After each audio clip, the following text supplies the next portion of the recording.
ಮೀಸಲಾತಿಯನ್ನ ಯಾರು ಬೇಕಂತ ಹೇಳ್ತಾರೋ ಅವರು ಒಳ ಮೀಸಲಾತಿನ ಒಪ್ಪಿಗೆಲೇಬೇಕು. ಅವರು ಒಂದು ವೇಳೆ ಒಳ ಮೀಸಲಾತಿಯನ್ನು ಒಪ್ಪಿಕೊಳ್ತಿದ್ರೆ ಅವರು ಮೀಸಲಾತಿ ವಿರೋಧಿಗಳಂತಾನೆ ಅರ್ಥ ಮಾಡ್ಕೋಬೇಕು.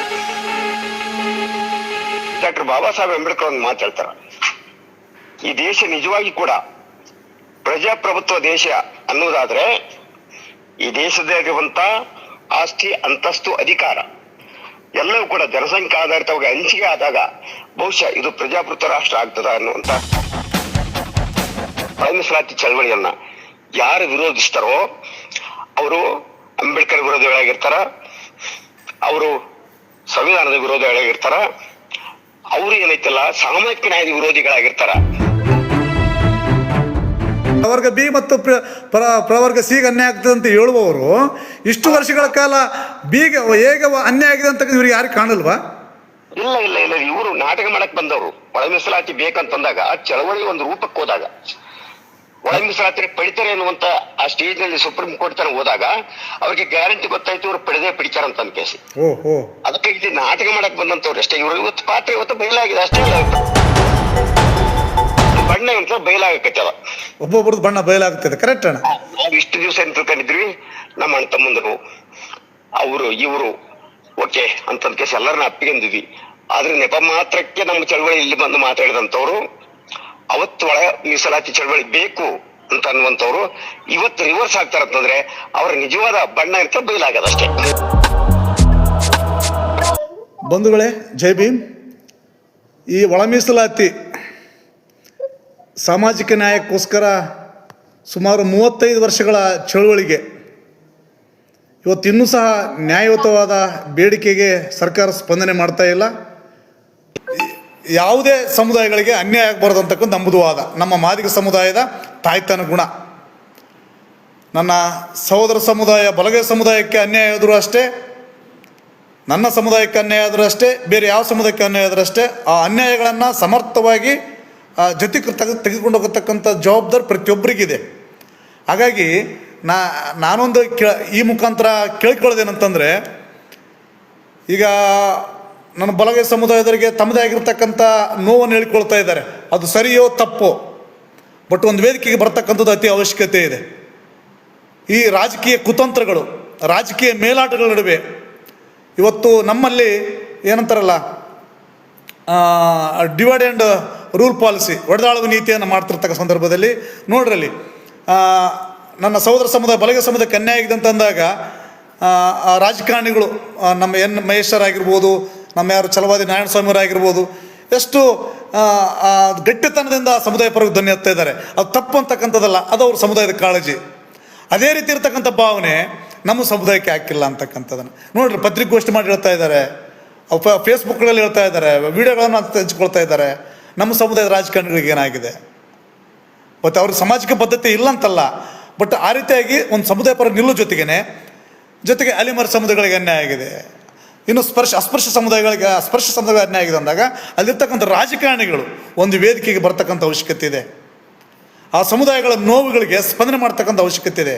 ಅಲ್ಲಿರ್ತಕ್ಕಂಥ ಗೊಂದಲಗಳನ್ನು, ಅವರಿಗೆ ಬಂದಿರತಕ್ಕಂಥ ಗೊಂದಲಗಳನ್ನು ಈ ರೋಸ್ಟ್ರಲ್ಲಿ ಆಗಿರಲಿ, ಈಗ ನಮ್ಮ ಬಲಗೈ ಸಮುದಾಯ ಹೇಳ್ತಕ್ಕಂಥದ್ದು ರೋಸ್ಟ್ರಲ್ಲಿ ನಮಗೆ ಅನ್ಯಾಯ ಆಗ್ತಿದೆ ಅಂತಕ್ಕಂಥದ್ದನ್ನು, ಜೊತೆಗೆ ನನ್ನ ಸಮುದಾಯ ಮಾದಿಗ ಸಮುದಾಯ ಹೇಳ್ತಕ್ಕಂಥದ್ದು ಒಳ ಮೀಸಲಾತಿಯನ್ನು ಸಮರ್ಪಕವಾಗಿ ಜಾರಿಯೇ ಆಗಿಲ್ಲ ಅಂತಕ್ಕಂಥದ್ದನ್ನು, ಈ ನಮ್ಮ ಬಡ್ತಿಯಲ್ಲಾಗಿರಲಿ, ಈ ನಮ್ಮ ಸ್ಥಳೀಯ ಚುನಾವಣೆಗಳಲ್ಲಾಗಿರಲಿ ಇನ್ನೂ ಆಗಿಲ್ಲ. SCPTS ಅನುದಾನದಲ್ಲಿ ನಾವು ಅದನ್ನು ಕೇಳ್ತಾ ಇದ್ದೀವಿ, ಅದನ್ನು ಪ್ರಶ್ನೆ ಮಾಡ್ತಾ ಇದ್ದೀವಿ. ಬಟ್ ಆ ಒಂದು ಬೇಡಿಕೆಗೆ ಯಾರು ಸ್ಪಂದಿಸ್ತಾ ಇಲ್ಲ.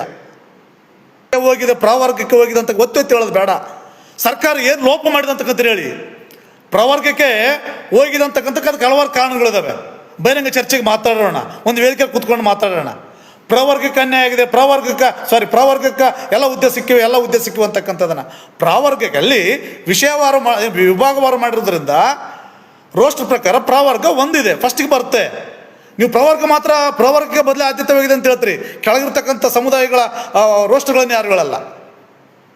ಅದ್ರ ಬಗ್ಗೆ ಬೇಡ, ಗೊಂದಲಗಳು ಬೇಡ. ದಯವಿಟ್ಟು ಜವಾಬ್ದಾರಿ ಇರ್ತಕ್ಕಂಥ ಜವಾಬ್ದಾರಿತಾಗಿ ಮಾತಾಡಿ.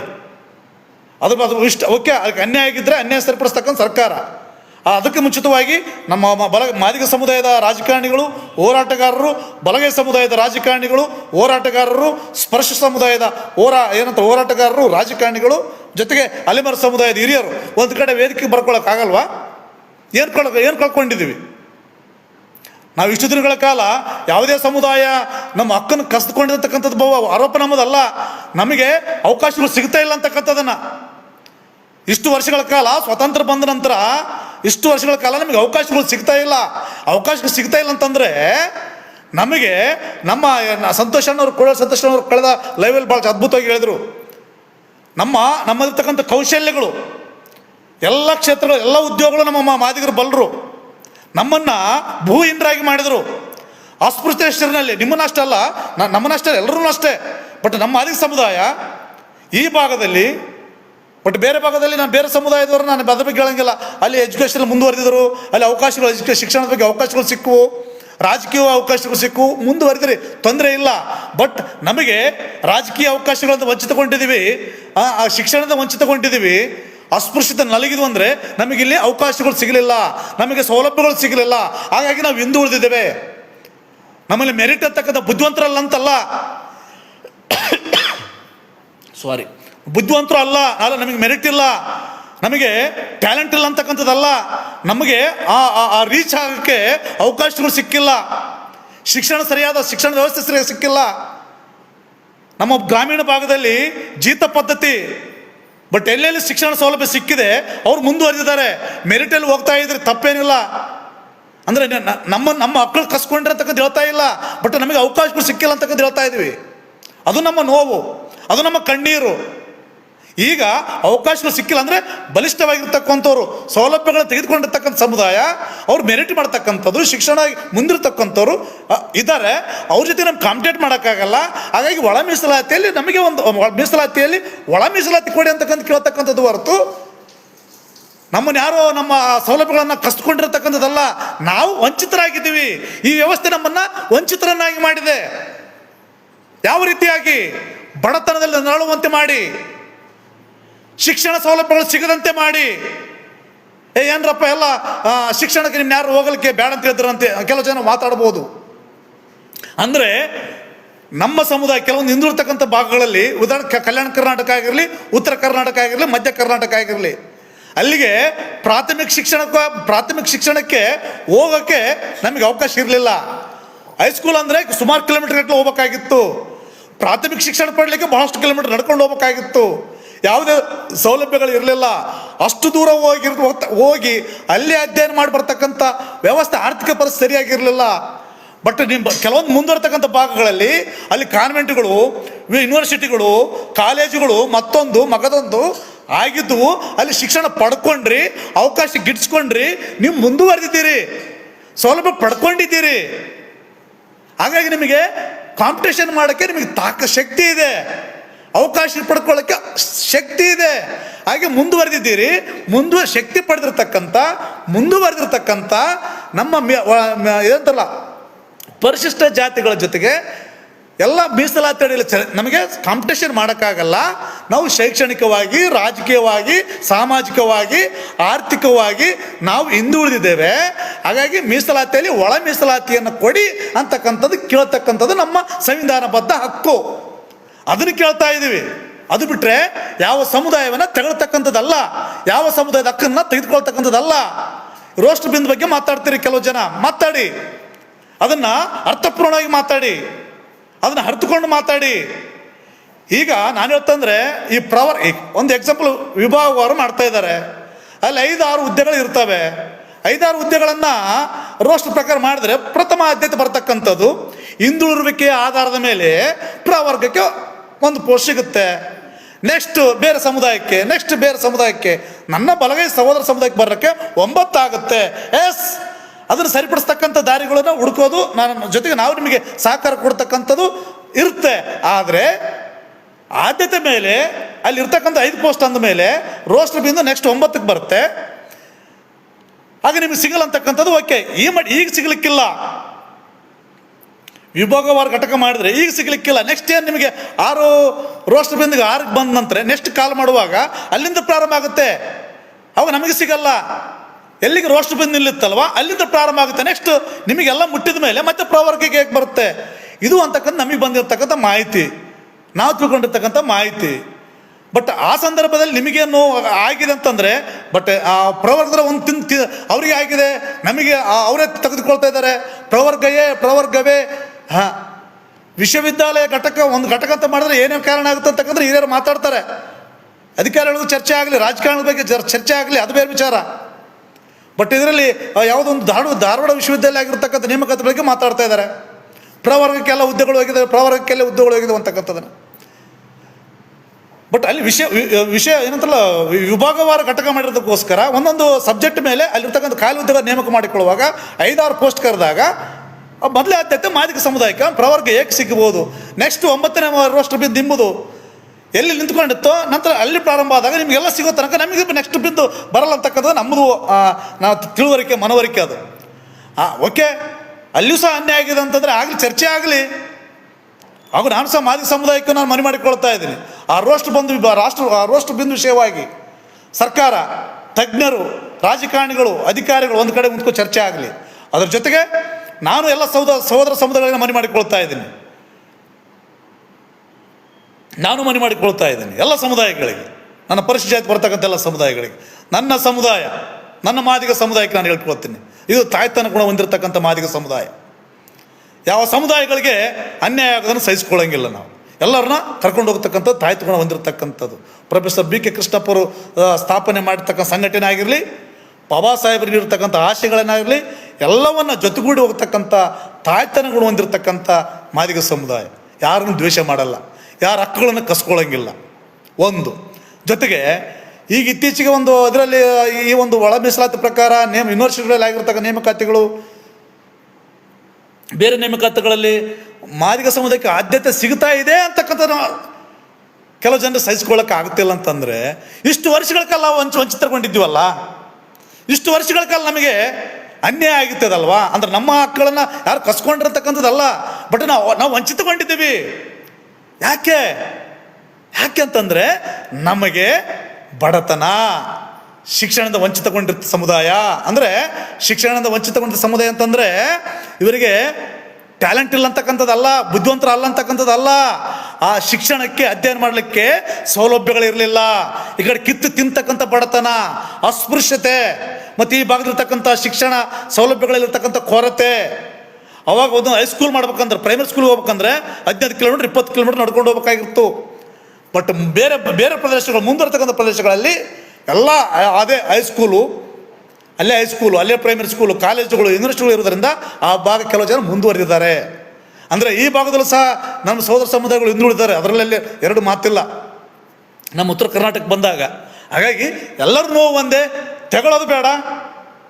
ಸಮಾನ ನೋವು ಇರ್ತಕ್ಕಂಥ ನಮ್ಮ ಪರಿಶಿಷ್ಟ ಜಾತಿಯ ಅಸ್ಪೃಶ್ಯ ಸಮುದಾಯಗಳು.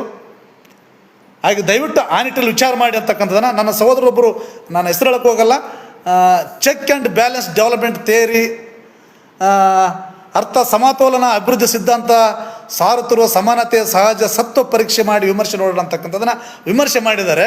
ನಾನು ಅದನ್ನೆಲ್ಲ ಹೇಳಕ್ಕೆ ಹೋಗಲ್ಲ.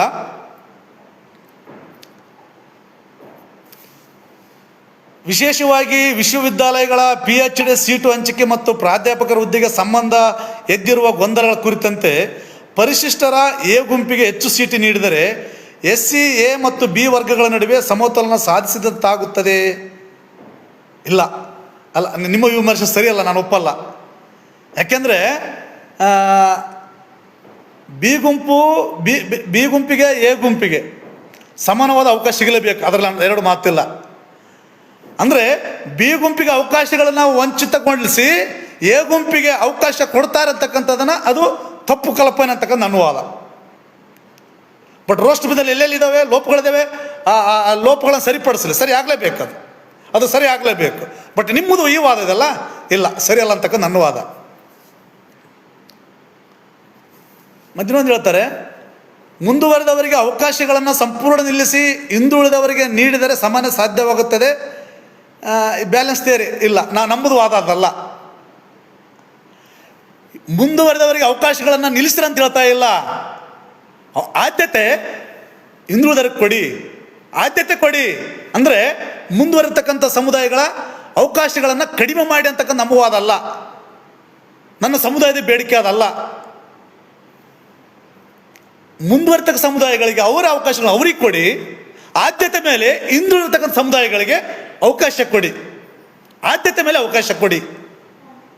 ಎಸ್, ಇದು ವಿಮರ್ಶೆ ಸಮರ್ಪಕವಾಗಿ ಆಗ್ಬೇಕಂತಕ್ಕಂಥ ನನ್ನ ಮನವಿ ಮತ್ತು ನನ್ನ ವಾದ. ಎಲ್ಲ ನೌಕರು ನಮಗೆ ಕೊಡಿ, ನೀವು ಈ ಬಿ ಮತ್ತು ಸಿ ವ್ಯಕ್ತಿಗೆ ಕೊಡಬೇಡತಕ್ಕ ನಮ್ಮದು ವಾದ ಅಲ್ಲ.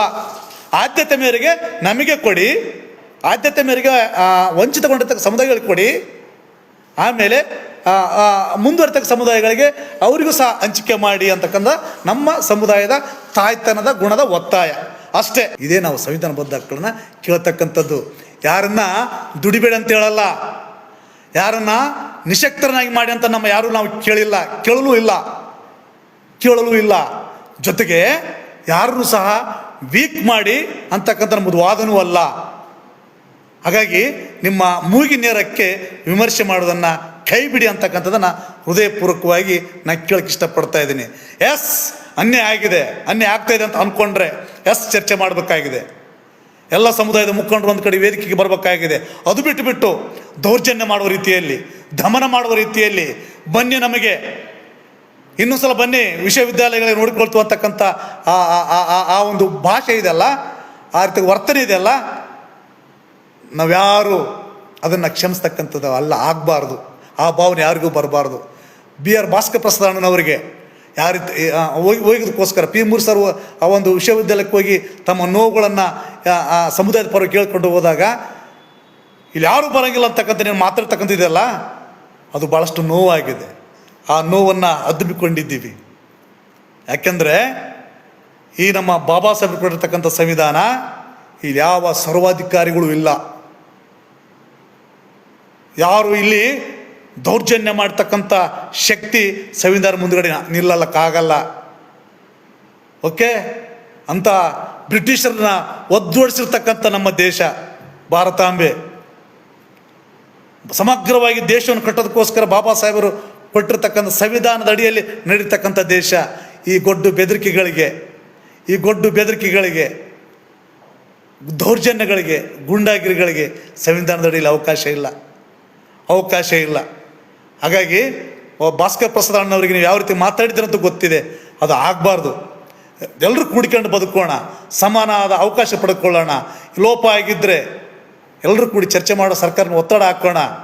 ಘರ್ಷಣೆಗೆ ಅವಕಾಶ ಆಗದಂತೆ ಸರ್ಕಾರ ಮುಂದೆ ಚರ್ಚೆ ಮಾಡೋಣ ಅಂತಕ್ಕಂಥದ್ದನ್ನು ಮನವಿ ಮಾಡಿಕೊಳ್ತಾ ಇದ್ದೀನಿ. ಅವಕಾಶ ಸಿಗಲೇಬೇಕಂತಕ್ಕಂಥದ್ದನ್ನು ಪರಿಶಿಷ್ಟ ಜಾತಿಗಳಲ್ಲಿ ಒಳ ಮೀಸಲು ಜಾರಿ ಆಗಬೇಕು, ಅವರ ಅವಕಾಶಗಳು ಸಿಗಬೇಕು. ಜೊತೆಗೆ SCP TSP ಅನುದಾನ, ಸ್ಥಳೀಯ ಚುನಾವಣೆ, ಬಡ್ತಿಗಳಲ್ಲಿ ಒಳ ಮೀಸಲಾತಿ ನಾವಿನ್ನೂ ಕೈ ಕಟ್ಟಿ ಕೂತ್ಕೊಂಡಿಲ್ಲ. ನಮ್ಮ ಹೋರಾಟ ಚಳವಳಿ ಮುಂದುವರಿಯುತ್ತೆ ಅಂತಕ್ಕಂಥ ಮಾತನಾಡಕ್ಕೆ ಇಷ್ಟಪಡ್ತಾ ಇದ್ದೀನಿ. ಜೊತೆಗೆ ನಾನು ಕೇಳೋದಷ್ಟೇ, ಯಾರೂ ಸಹ ವೈಯಕ್ತಿಕವಾಗಿ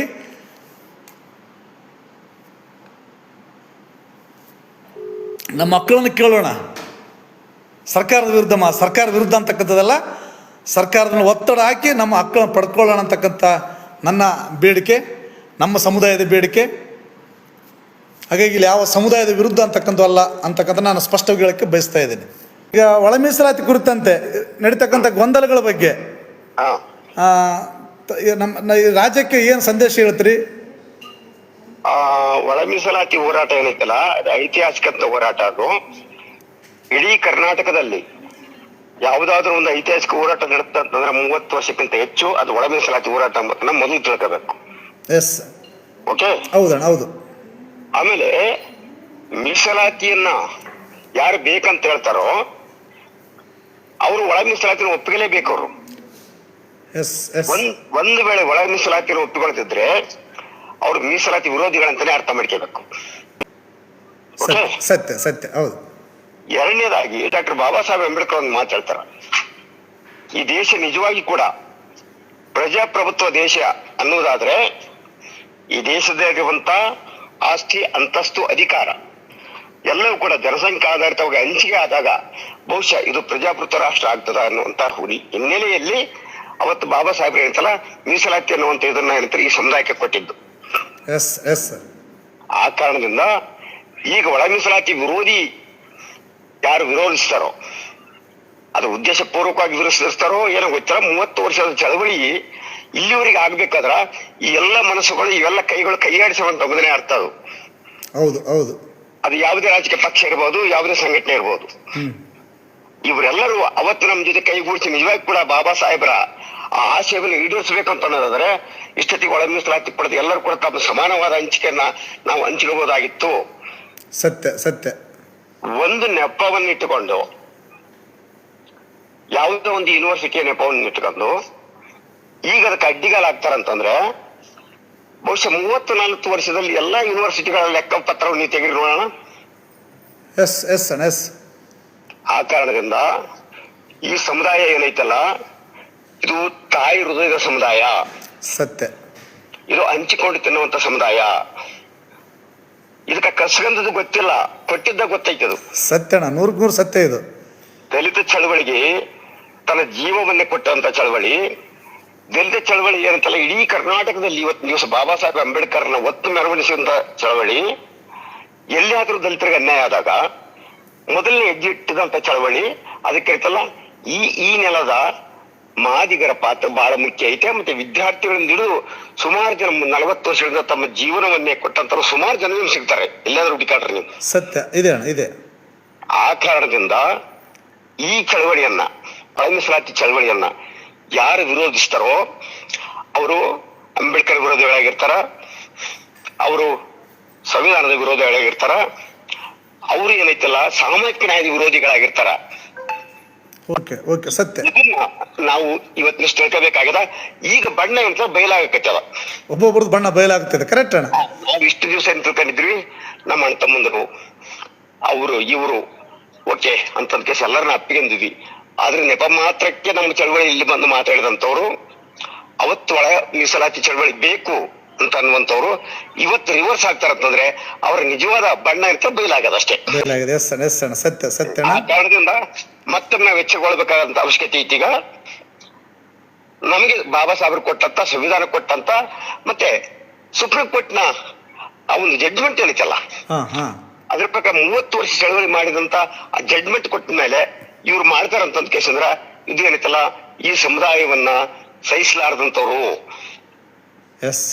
ಒಂದು ಸಿಂಹ ಹುಲಿಗೆ ಒಂದು ರಕ್ತದ ರುಚಿ ಗೊತ್ತಾದ್ಮೇಲೆ ಅದು ಅಷ್ಟು ಸರಳ ಏನೈತಲ್ಲ ಆ ರುಚಿನ ಬಿಟ್ಕೊಡಾಗಿಲ್ಲ. ಅದು ನ್ಯಾಚುರಲ್ ಆಗಿದೆ ಅಷ್ಟೇ.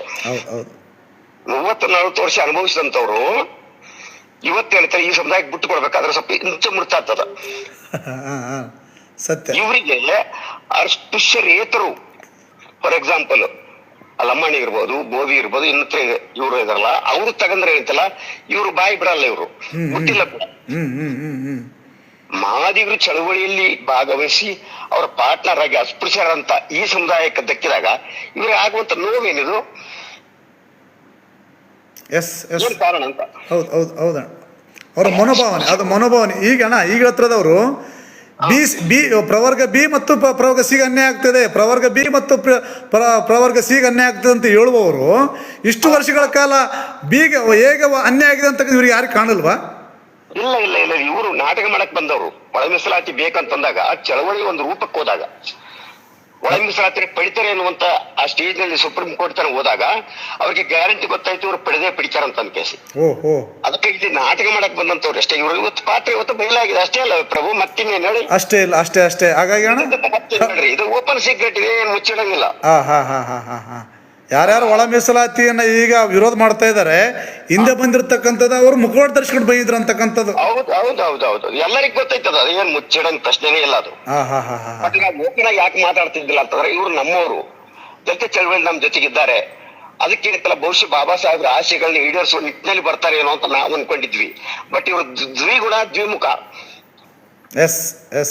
ಅದು ಈಗ ಬಯಲಾಗತ್ತದ. ಹಿಂಗಾಗಿ ಮತ್ತೊಂದ್ಸರಿ ಮಾದಿಗರ ಚಳವಳಿಯನ್ನ ಗಟ್ಟಿ ಮಾಡ್ಬೇಕಾಗ್ತದ. ನಾವೆಲ್ಲರೂ ಕೂಡ ನಮ್ಮಲ್ಲಿರುವಂತ ಯಾವುದೇ ಭಿನ್ನಾಭಿಪ್ರಾಯ ಇರಲಿ, ರಾಜಕಾರಣ ಇರಲಿ, ಲೀಡರ್ಶಿಪ್ ಇರಲಿ, ನಾವೆಲ್ಲರೂ ಕೂಡ ಮತ್ತೆ ಒಂದಾಗಬೇಕಾಗ್ತದ. ಸಮಾಜವನ್ನು ಕಟ್ಟಬೇಕಾಗ್ತದ, ಮುಂದಿನ ಪೀಳಿಗೆಗೆ ಏನೈತಲ್ಲ ನಾವ್ ಏನಾದ್ರೂ ಕೊಟ್ಟು ಹೋಗ್ಬೇಕಾಗ್ತದ. ಆ ಕಾರಣದಿಂದ ನಾವು ಮತ್ತೊಮ್ಮೆ ಏನೈತಲ್ಲ ಯೋಚನೆ ಮಾಡ್ಬೇಕಂತ ಒಂದು ಪರಿಸ್ಥಿತಿಯಾಗಿ ನಾವು ಇದೀವಿ ಈಗ ಸದ್ಯ. ಎಸ್ ಸರ್, ನಿಮ್ಮ ಮಾರ್ಗದರ್ಶನದಲ್ಲಿ ಮತ್ತೊಮ್ಮೆ ಚಳವಳಿ ಪ್ರಾರಂಭ ಆಗಲಿ. ಎಲ್ಲ ಹಿರಿಯರು ಒಂದು ಕಡೆ ವೇದಿಕೆ ಸೇರ್ತಕ್ಕಂಥ ಕೆಲಸ ನಿಮ್ಮಿಂದ ಆಗಲಿ ಅಂತಕ್ಕಂಥದ್ದನ್ನು ಹೇಳುತ್ತಾ ಇಷ್ಟು ಸಮಯವನ್ನು ಈ ಒಂದು ನಮಗೆ ನೀಡಿದಕ್ಕೋಸ್ಕರ ತಮ್ಮ ಅಮೂಲ್ಯ ಮಾತುಗಳಿಗೆ ಹೃದಯಪೂರ್ವಕವಾದ ಧನ್ಯವಾದಗಳನ್ನ ಅರ್ಪಿಸ್ತೇನೆ ಸರ್. ಜೈ ಭೀಮ್, ಜೈ ಮಾದಿಗ ಸರ್. ಜೈ ಭೀಮ್, ಜೈ ಭೀಮ್, ಜೈ Bhim. Thank you sir. The voice of Madiga, ನಿಮ್ಮಿಂದ ನಿಮಗಾಗಿ, ಸತ್ಯದ ಪರವಾಗಿ, ಸಮಾನತೆಯ ಹಾದಿಯಲ್ಲಿ.